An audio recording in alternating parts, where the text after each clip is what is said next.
할렐루야. 오늘도 복된 수요일입니다. 오늘 하루도 우리 주 예수 그리스도의 은혜와 평강이 할렐루야 모든 지체 가운데 또한 함께 말씀을 나누는 모든 성도 가운데 충만히 임하길 우리 주 예수 그리스도의 이름으로 선포합니다. 10월 7일 수요일 아침 예배 성삼위 하나님께 올려드립니다. 사도신경으로 우리의 신앙을 고백합니다.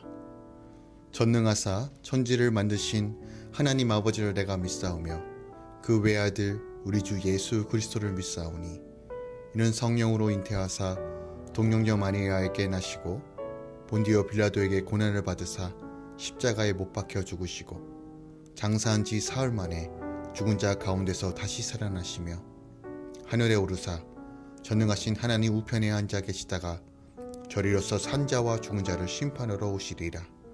성령을 믿사오며 거룩한 공예와 성도가 서로 교통하는 것과 죄를 사하여 주신 것과 몸이 다시 사는 것과 영원히 사는 것을 믿사옵나이다. 아멘. 오늘 하나님의 말씀은 에스겔 20장 1절부터 9절까지입니다. 에스겔 20장 1절부터 9절까지입니다. 하나님 말씀을 받습니다.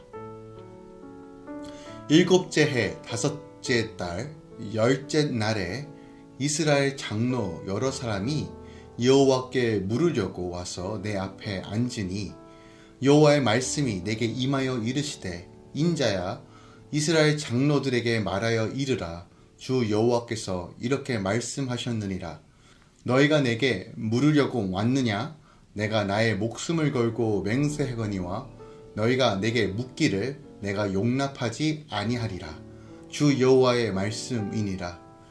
인자야 내가 그들을 심판하려느냐? 내가 그들을 심판하려느냐? 너는 그들에게 그들의 조상들의 가증한 일을 알게 하여 이르라. 주 여호와께서 이같이 말씀하셨느니라. 옛날에 내가 이스라엘을 택하고 야곱 집의 후예를 향하여 내 손을 들어 맹세하고 애굽 땅에서 그들에게 나타나 맹세하여 이르기를 나는 여호와 너희 하나님이라 하였노라.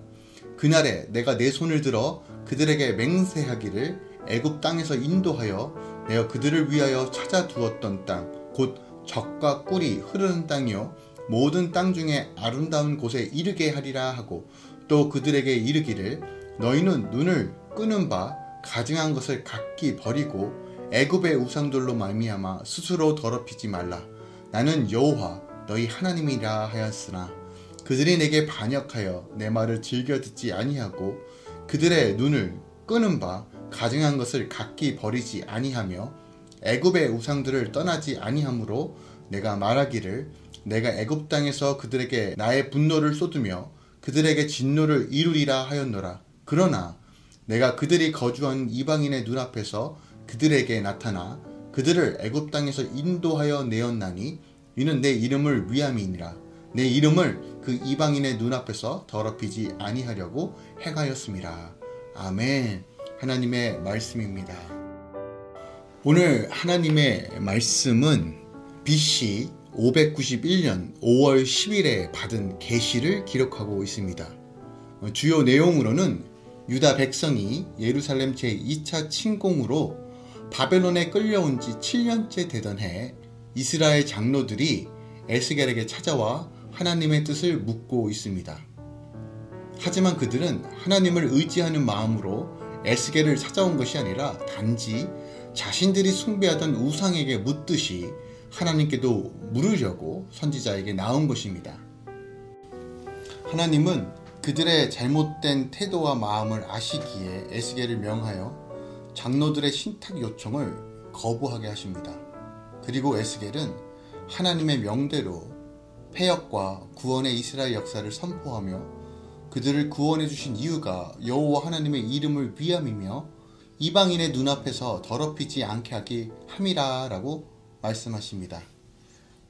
이들 장로들은 바벨론에 거주하는 이스라엘 장로들로서 이들이 에스겔에게 나온 것은 자신들의 오랜 포로 생활과 관련하여 하나님의 뜻을 알고자 했기 때문입니다. 그러나 그들의 마음은 불순함이었고 또한 불경한 태도로 하나님 앞에 나왔다는 것이에요.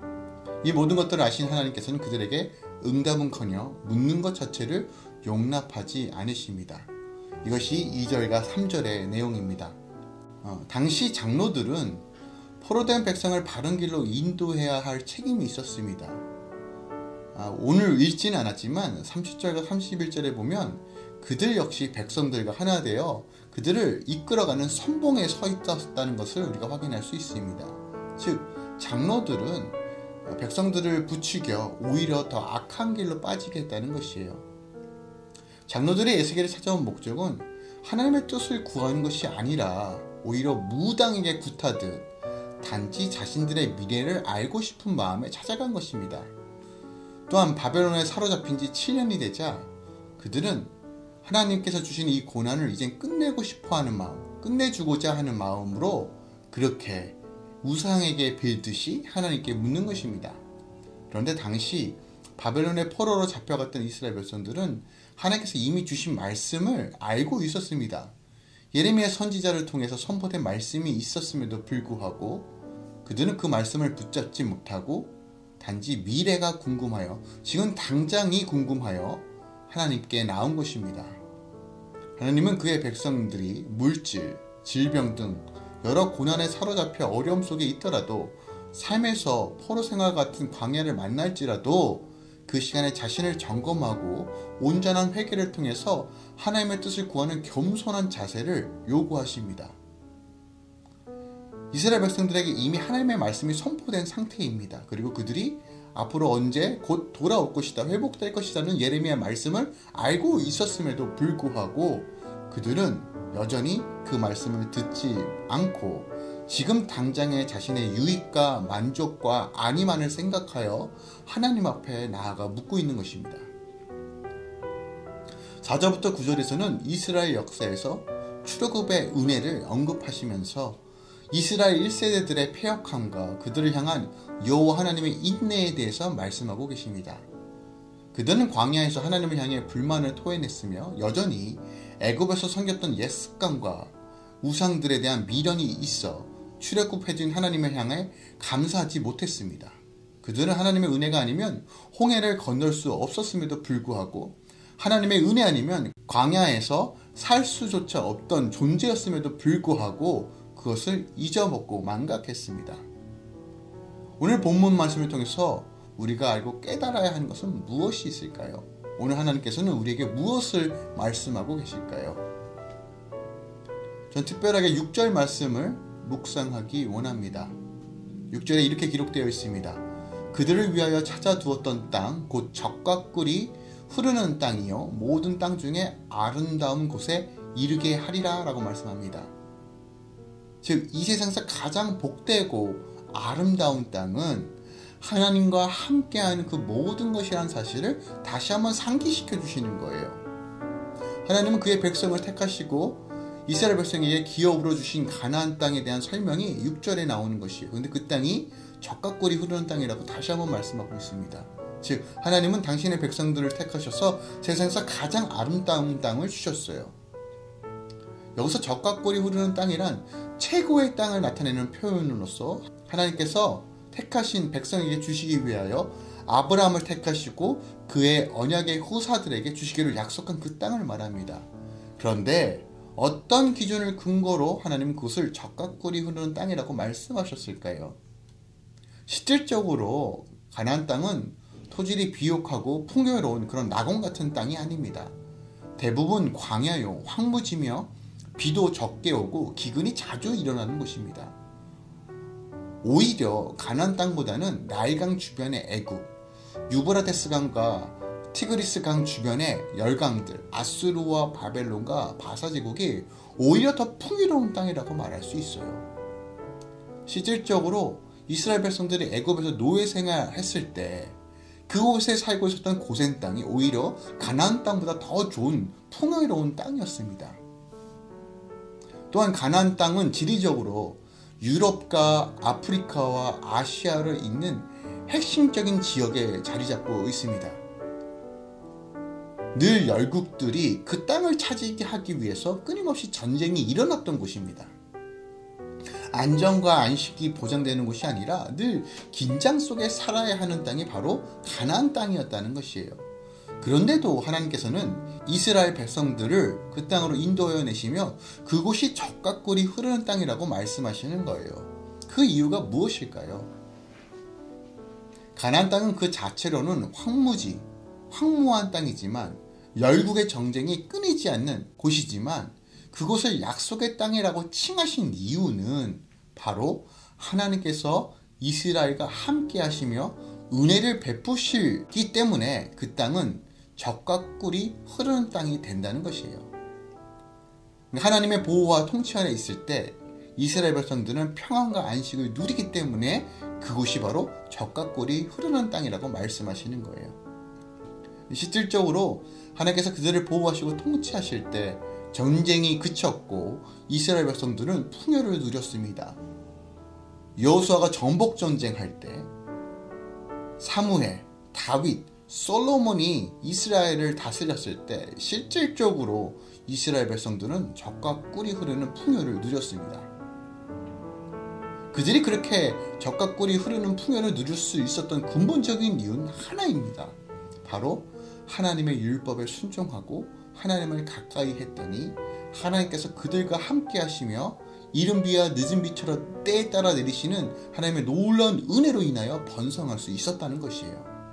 하지만 그들이 하나님을 떠나 말씀에 불순종하고 하나님을 하나님답게 섬기지 않고 자기 편한대로 하나님을 섬기고 율법을 가볍게 여겨 눈에 보이는 우상을 따라 살 때 여지없이 기근과 전쟁, 핍박과 어려움에 시달리게 됩니다. 이렇듯 젖과 꿀이 흐르는 땅이란 그 자체의 질이나 환경, 조건에 의해 이루어지는 것이 아니라 하나님께서 택하신 백성이 하나님을 섬기고 하나님께서 왕되심을 바라보며 늘 하나님과 동행하는 삶을 살 때만이 누리는 땅이라는 사실을 오늘 에스겔서에서 다시 한번 말씀하실 거예요. 우리는 복과 형통의 개념을 내가 무엇을 많이 가지고 있거나 많이 누리고 있거나 그것을 할 수 있는 조건이 충족되어야 누릴 수 있다라고 생각합니다. 흔히들 흙수저, 금수저라는 말이 있죠. 자신들의 처지를 등급으로 나누고 기본적인 조건과 환경이 되지 않으면 절대로 행복해질 수 없다라고 지금 이 세상은 말하고 있습니다. 하지만 오늘 본문에서 하나님께서 출애굽 때 은혜를 말씀하시면서 이스라엘 백성들이 이 영적인 원리를 깨닫지 못함으로써 복과 형통을 누리지 못하고 결국 제된 길에서 심판을 받을 수밖에 없다는 사실을 동시에 말씀하시면서 이 진리는 여전히 오늘날에도 유효하다라고 우리에게 가르쳐주고 계신 거예요.